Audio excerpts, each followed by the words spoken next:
What's up guys, assalamualaikum warahmatullahi wabarakatuh. Selamat datang di channel HPP Hapap, channel kreasi anak muda, kreasi anak Indonesia. Kalau bukan anak muda, siapa lagi yang harus berkarya?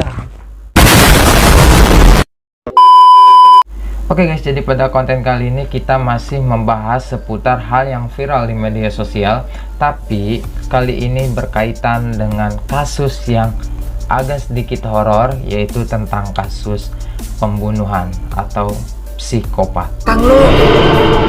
Buat kalian yang mengikuti perkembangan kasus ini, jadi kasus ini telah berkembang sejak 2013 silam, tepatnya di Amerika Serikat, yaitu kasus pembunuhan yang dilakukan oleh anak ataupun remaja terhadap ibu kandungnya sendiri guys. Banyak yang berspekulasi juga dari netizen, dari warganet, bahwa kasus ini itu dilakukan oleh seorang remaja yang memiliki kepribadian psikopat. Jadi buat kalian yang nonton video ini, pastikan klik tombol subscribe dan terus bantu support channel HPP Hapap. Yang pasti tonton video ini sampai full agar kalian tidak gagal paham dengan apa yang akan saya sampaikan nanti. Oke, terima kasih. Oke guys, jadi pada konten kali ini, pada video kali ini kita akan ngebahas biodata ataupun orang yang dianggap memiliki kepribadian horor, psikopat, yaitu tentang Isabella Guzman. Ini ada beberapa fakta menarik yang berkaitan dengan Isabella Guzman yang dirangkum dari pikiranrakyat.com. Oke. Fakta yang pertama, hubungan Isabella Guzman dengan ibu kandungnya. Berdasarkan keterangan dari ayah tirinya, Isabella Guzman dan ibu kandungnya memiliki hubungan yang tidak terlalu baik. Hubungan keduanya semakin memburuk ketika ibunya memutuskan untuk menikah lagi. Isabella Guzman dan ibunya kerap kali bertengkar, namun seiring berjalannya waktu, sikapnya semakin kasar dan tidak menghormati orang tuanya. Mungkin ini dia salah satu penyebab yang terjadi karena hubungan mereka yang tidak akur belakangan ini. Fakta yang kedua, Isabella Guzman mengancam ibundanya lewat email. Sebelum melakukan aksi kejamnya, Isabella Guzman sempat mengirimkan email kepada ibunya. Dalam email yang dikirimnya itu, Isabella menuliskan ancaman kepada sang ibu. Anda akan membayarnya. Isi dari email tersebut. Karena hal tersebut, sang ibu bahkan sempat menelpon kepolisian karena sangat ketakutan dengan sikap anaknya itu. Oke.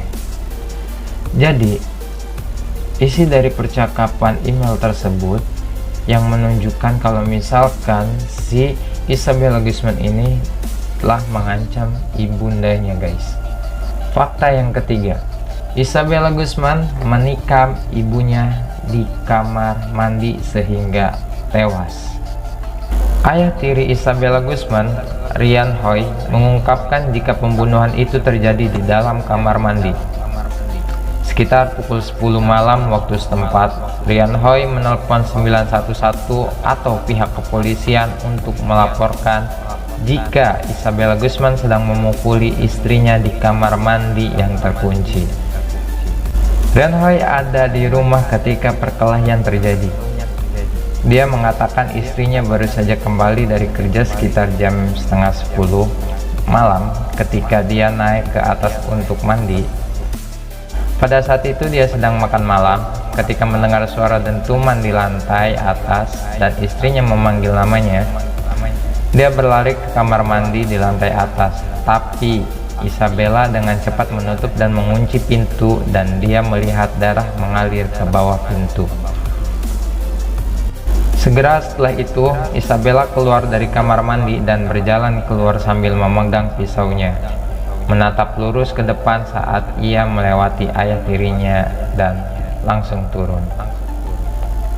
Fakta yang keempat, Isabella Guzman akhirnya ditangkap setelah buron selama 16 jam.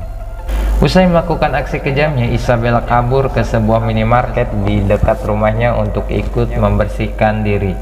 Kepada petugas minimarket itu, Isabella berbohong. Ia mengaku telah diperkosa dan meminta izin untuk mencuci rambutnya di wastafel dan mengganti pakaiannya. Namun, ia meminta petugas minimarket itu untuk tidak menelpon polisi dan menolak untuk diantarkan pulang. Hingga akhirnya Isabella Guzman ditangkap usai 16 jam perburuan. Fakta yang kelima, bahwa Isabella Guzman ini dia menikam ibunya sebanyak 151 kali. Aduh. Pada bulan Agustus 2013, Isabella Guzman ditangkap atas dugaan kasus pembunuhan tingkat pertama saat masih berusia 18 tahun. Dalam sebuah pernyataan tertulis dari hari penangkapan, Isabella diduga menikam ibu kandungnya sebanyak 79 kali.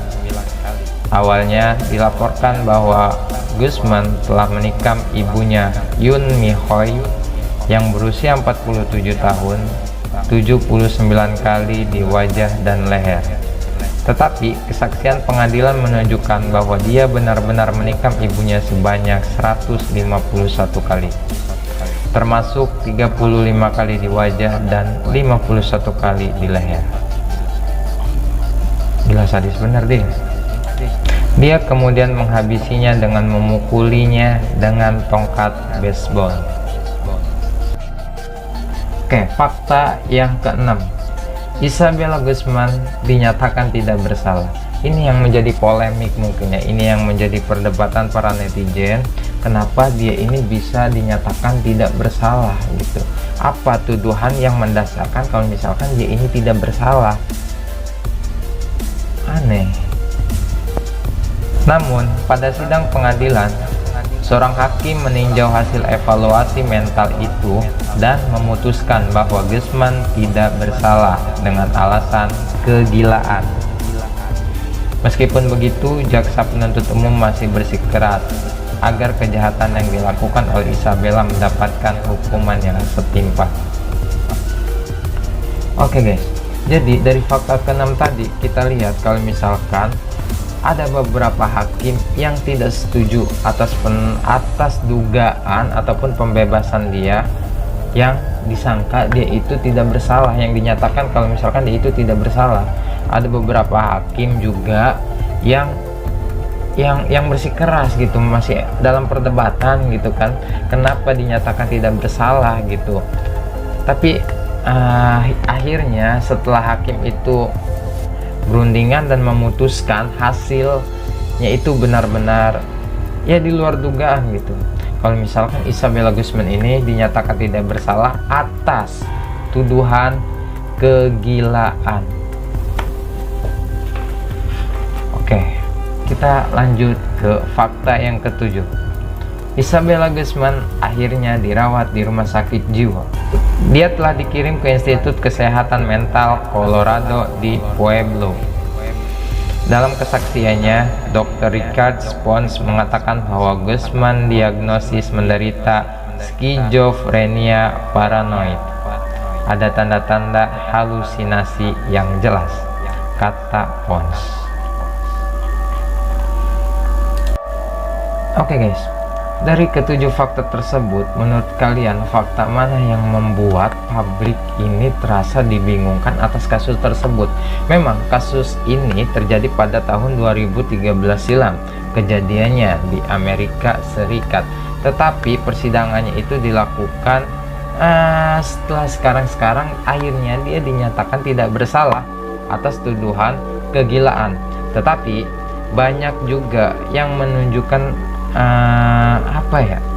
kegaduhan gitu, terutama pikiran-pikiran dari netizen, warganet plus 62 yang maha benar pemikiran-pemikirannya, yang menduga kalau misalkan si Isabella Guzman ini jelas-jelas dia bersalah, jelas-jelas dia adalah seorang psikopat gitu men. Jadi ya namanya sudah diputuskan dalam pengadilan, dia dinyatakan tidak bersalah, ya udah, kita hanya bisa melihat dengan ya cuma bisa melihat gitu kan. Pesan aja buat kalian semua yang nonton video ini, ya janganlah kalian bertengkar dengan kedua orang tua kalian selagi ada masalah, apalagi pertengkarannya itu harus sampai membunuh ataupun menghilangkan nyawa kedua orang tua kalian. Gimana pun juga kalian tanpa orang tua kalian tidak mungkin akan ada di dunia ini. Oke, jadi stop kekerasan ataupun tindakan yang dapat merugikan semuanya sih. Ya pasti dapat merugikan semuanya, termasuk dia yang membunuhnya pasti ngerasa bersalah sih kalau misalkan dia sangat waras pikirannya gitu kan. Jadi ingat, semua permasalahan itu pasti ada solusinya, tergantung kita, pemikiran kita menghadapi sebuah permasalahan tersebut. Oke guys, jadi pada intinya jangan sampai kalian bertindak sebagai layaknya binatang.